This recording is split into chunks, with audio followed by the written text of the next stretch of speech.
Bonjour à tous et bienvenue pour un nouveau numéro de 100% Quintet, 100% Quintet exceptionnel puisque ça y est, nous y sommes.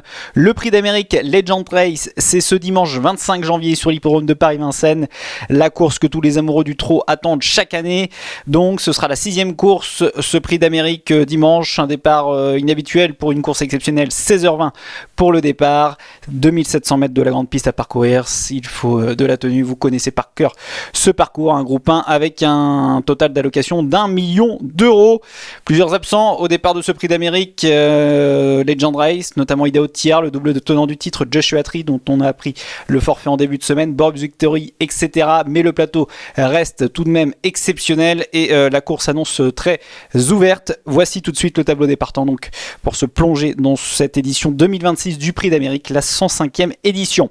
Avec la petite Cendrillon de cette épreuve, c'est l'As Harmonie du Rabutin qui a décroché son billet dans le prix du Bourbonnais en prenant la 4e place. Elle est présentée déférée des 4 pieds forcément ici et peut, pourquoi pas, accrocher une place en bout de combinaison à une cote élevée. Le numéro 2, Heroes de la Noé, va s'élancer avec de grosses ambitions. Elle a gagné brillamment le prix de Belgique. Elle sera une nouvelle fois associée à Eric Raffin. Thomas Lévesque y croit.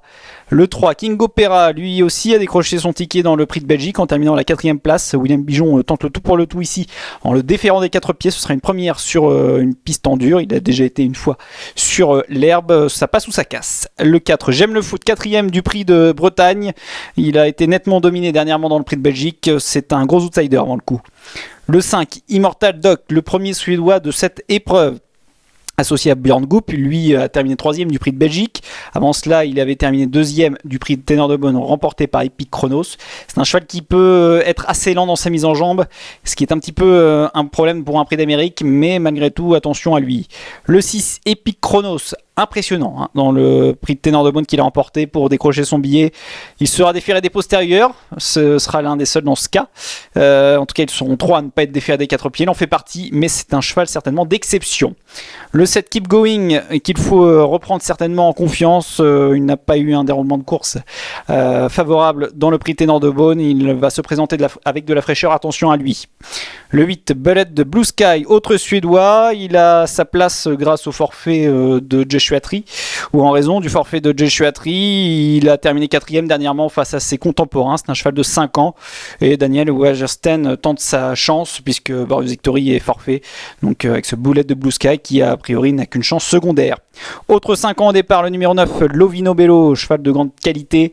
On tente le coup ici avec l'entourage de Thierry Duval d'Estaing, Jocelyn Robert, associé pour la première fois à Clément Duval d'Estaing, puisqu'Éric Raffin est retenu au sulky des Rois de la Noé.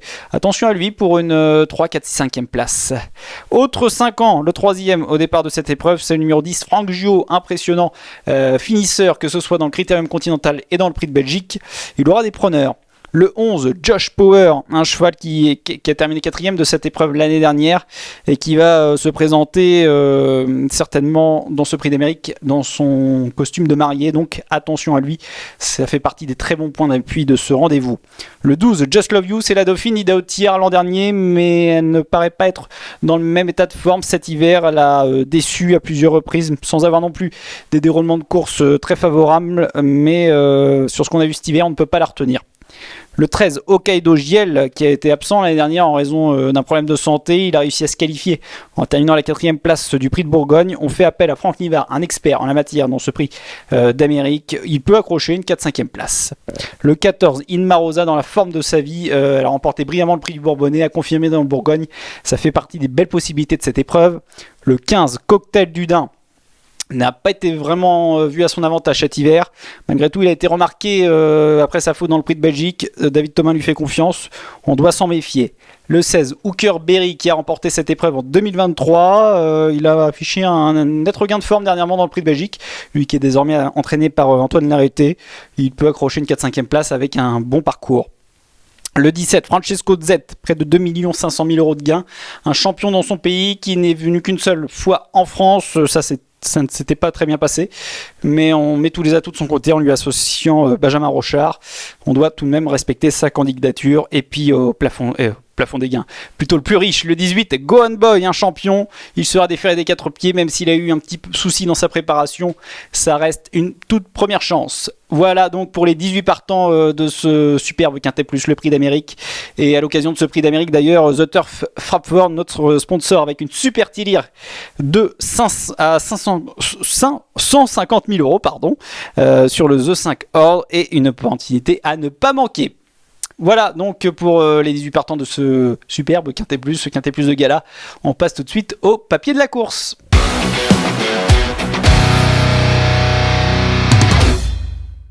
Et on commence avec celui qui sera notre favori, c'est le Suédois, le 6, Epic Chronos, un concurrent de 6 ans entraîné par Daniel Redden, qui a été brillant dans le prix Ténor de Beaune. La phase finale qu'on va revoir tout de suite, c'était le 21 décembre, un groupe 1 face à ses contemporains. Ce jour-là, l'épreuve avait été vraiment sélective, et lui était venu vraiment en roue libre, mais sur un drôle de pied dans la montée, et il avait continué à un superbe rythme jusqu'au bout pour s'imposer vraiment très brillamment et en faisant une grosse impression devant son Immortal Doc, notamment, ou Executive EK. Il s'imposait ce jour-là sur le parcours qui nous intéresse en 1-11-2. Il sera une nouvelle fois déféré des postérieurs, puisque dans la configuration du déferrage total dans le prix de Bretagne, il s'était perdu dans ses allures en bas de la descente. Donc on a sur le coup en le déférant des postérieurs. Il peut montrer que c'est un super champion ici en s'imposant dans ce prix d'Amérique, dans une configuration dans laquelle il n'est pas facile de gagner. Il faut s'appeler Ida Outillard, il faut s'appeler Bold Eagle, il faut s'appeler Ready Cash pour regagner dans cette configuration de ferrure. Mais lui, il peut prouver donc que c'est un champion de cette envergure. En tout cas, il se plaît sur la piste de Vincennes. Une fiche statistique tout de suite, puisqu'en 3 courses sur la cendrée parisienne, ce Epic Chronos, c'est 2 victoires, donc 67% de réussite. Il peut apporter, pourquoi pas, un premier prix d'Amérique à Daniel Redden et à Paul Ploquin. On poursuit avec celui qui s'annonce comme un très bon point d'appui dans ce prix d'Amérique, c'est le 11 Josh Power. On a tout axé sur ce rendez-vous quand on s'appelle Sébastien Arnaud. Il a pu se mettre dans de très bonnes dispositions en remportant brillamment le prix de Bretagne. On va revoir la phase finale ce jour-là. Josh Power était vraiment excellent. Il avait attaqué dès la montée, alors que c'est un cheval qu'on a plutôt l'habitude de voir patienter. Et ce jour-là, il avait vraiment littéralement balayé l'opposition dès la sortie du dernier tournant en devançant Just Love You qui allait rentrer dans le rang. Il dominait nettement Joshua Tree et Box Victory, qui seront deux des grands absents de ce dimanche. Depuis, Sébastien Arnaud a pu un peu le préserver en courant ferré dans le Bourbonnais, en courant ensuite plaqué devant et déféré des postérieurs dans le prix de Bourgogne. Il terminait très bien en retrait ce jour-là, et il va se présenter avec de la fraîcheur. On sait que Sébastien Arnaud sait préparer ses chevaux avec minutie, et sans incident, ce Josh Power a sa place sur le podium de ce prix d'Amérique. On poursuit avec son grand frère, c'est le numéro 18, Go On Boy, qui est lui aussi un fils de Balginette, la poule aux odeurs de la famille Marie, un cheval qui est par Password. Go On Boy, un véritable champion, bien sûr, un cheval qui a remporté les Hit Lopette, qui est placé à 2 reprises de ce prix d'Amérique, et qui a effectué un deuxième parcours de remise en route très encourageant, le 28 décembre dans le prix de Bourgogne. On revoit tout de suite la phase finale dans laquelle il terminait deuxième. Il avait pu bénéficier d'un bon parcours donné par Romain Derieux, son entraîneur, ce jour-là, dans le sillage des animateurs, dans le sillage de Joshua Tree. Il finissait bien, sans être encore à 100%. Il le montrait ce jour-là qu'il avait encore besoin de courir pour terminer deuxième, donc derrière Joshua Tree, et en ajustant Inma Rosa, qui était malchanceuse, et Hokkaido Giel. Bon, depuis, il y a eu un petit pépin de santé, puisque le cheval a dû être arrêté une semaine en raison d'un petit virus. Les 2 dernières semaines a appris Romain Derieux, le cheval a pu travailler normalement. Malgré tout, il y a un petit bémol, mais il sera déféré des 4 pieds, Go On Boy, pour ce grand rendez-vous. Et dans cette configuration, c'est 5 courses, ce Go On Boy, une fiche spéciale, 2 victoires, 3 places, soit 100% de réussite à l'arrivée. C'est un cheval qui mériterait de remporter un prix d'Amérique, et qui peut, pourquoi pas, le faire ce dimanche. Poursuivons avec le numéro 14, Inma Rosa, qui est meilleur que jamais. Sa campagne européenne 2025 a certainement été bénéfique pour cette excellente jument, qui fait partie des meilleurs de sa génération, qui a souvent dû se frotter à Ida Outillard, et elle a montré qu'elle avait franchi un palier le 7 décembre en remportant brillamment le prix du Bourbonnais. On revoit la phase finale, mais avant cela, elle avait attaqué de bonne heure dès la montée, à 1000 mètres de l'arrivée, pour se porter aux avant-postes. Elle avait placé une banderille à l'intersection des pistes, et vous le voyez, elle n'avait jamais jamais relâché son effort pour aller jusqu'au bout et devancer Keep Going qui finissait bien. Iso Arvedake, 3e, qui sera absent dimanche, et Harmonie du Rabutin. Elle a confirmé, vous l'avez vu dans le prix de Bourgogne, en terminant à la 3e place. Elle est dans la forme de sa vie, et si Léo Abrivard arrive à lui donner un parcours à l'économie, cette jument est capable de frapper un grand coup et pourquoi pas disputer activement la victoire dans ce prix d'Amérique. Et puis on termine par le numéro 10, Franck Gio, l'un des 3-5 ans de cette épreuve. Un cheval qui est très efficace sur la piste de Vincennes, puisque 4 courses D4 à Vincennes, 4 courses pieds nus à Vincennes pour ce Franck Gio, 2 victoires, 2 deuxième places. C'est ce que nous faisait remarquer dernièrement Sébastien Garato. Donc c'est 100% de réussite sur le podium pour Franck Gio, pieds nus à Vincennes. Et il vient justement de terminer à la 2e place du prix de Belgique. On revoit tout de suite la phase finale. Ce jour-là, Mathieu Abrivard avait pris le risque de démarrer, ce qu'il avait très bien fait, mais malheureusement, avec les relais, Franck Gio n'avait cessé de reculer. Il n'avait pu s'exprimer vraiment qu'à mi-tournant final pour pouvoir se dégager, mais ensuite sa ligne droite avait été magnifique pour terminer à la 2e place et décrocher sa qualification derrière Iroas Dolano, et qui s'imposait. Immortal Doc était 3e, King Opera était 4e, et Franck Gio, qui avance là, avait également très bien terminé dans le Critérium Continental, échouant de peu face à Lisa Josselin qui elle sera en piste la veille. Franck Gio, donc c'est un cheval qui a le profil pour être dans le groupe dans ce prix d'Amérique, le fils de FaceTime Bourbon. Il suit tous les trains et est capable de très bien terminer. Attention à ce numéro 10, Franck Gio, associé à Mathieu Abrivard et entraîné par le redoutable Sébastien Garato. Voilà, vous en savez plus sur les principaux protagonistes de ce superbe Quintet Plus, le prix d'Amérique. On passe tout de suite à notre choix.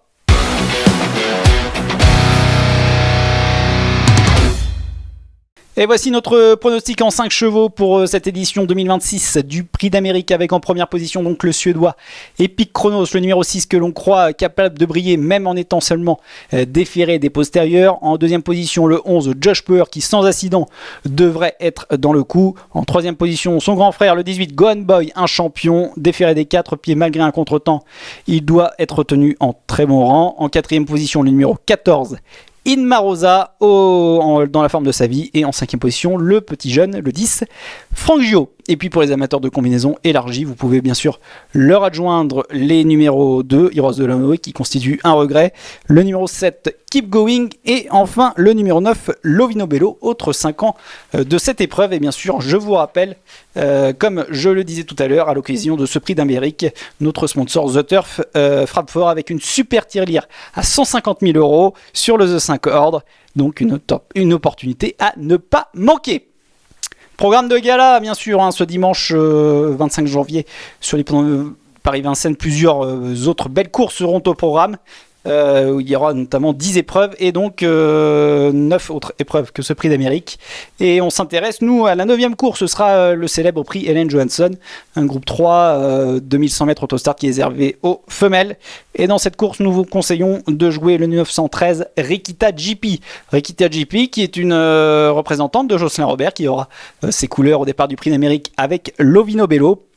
Une Rikita GP qui va évoluer sur son parcours de prédilection. 2100 mètres départ à l'autostart, c'est son truc. Elle a d'ailleurs remporté un quintet plus, le premier quintet de l'année d'ailleurs, c'était le 1er janvier sur cette distance devant de bons éléments. Depuis, Jocelyn Robert a logiquement préparé ce rendez-vous. Elle a tiré le numéro 13 derrière l'autostart, mais elle s'élancera derrière une italienne, Emma Del Ventri, qui a de jolis titres dans son pays. Donc Rikita GP, avec l'aide de Mathieu Abrivard et d'un beau parcours, est capable de remporter ce prix Ellen Johansson. En tout cas, c'est ce qu'on pense sur un parcours où elle compte 3 victoires. Donc le 913 Rikita GP. Voilà, c'en est fini pour ce 100% quintet exceptionnel, 100% quintet de prix d'Amérique. Vous pouvez bien sûr vous abonner à notre chaîne YouTube, activer les notifications, commenter, partager et liker cette vidéo. Retrouvez bien sûr toute l'actualité hippique, elle ne manque pas en ce week-end de prix d'Amérique sur notre site pariturf.com.